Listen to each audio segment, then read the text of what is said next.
మొన్న చెప్పిన శ్లోకం చెప్పండి. క్షీరో ధన్వత్ ప్రదేశే ప్రదేశే ప్రదేశే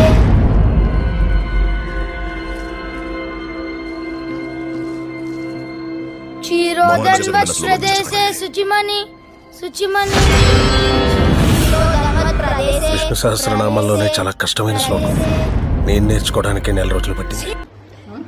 క్షీరోదన్వత్ ప్రదేశే శుచిమణి విలసత్సైకతే మౌక్తికానాం మాలా క్లుప్తాసనస్తస్ఫటికమణి నిభైర్మక్తికైర్మండితాంగః శుభ్రైరభ్రైరదభ్రైరుపరి విరచితై ముక్త పీయూషవర్షైః ఆనందీనా పునీయాత్ అరినరిన గదాశంక పాణిర్ముకుందః భూపాదో యస్య నాభిర్వేద సురనల చంద్ర సూర్యోచ నేత్రే కర్ణావాసాశిరోజ్యోర్ముఖమపి దహనయస్య వాస్తేయమబ్ధిః అంతస్తం యశ్వ విశ్వం సురనరకగభోగి గంధర్వదైత్యైః చిత్రం రం రమ్యతే తం త్రిభువన వపుషం విష్ణుమేషం నమామి.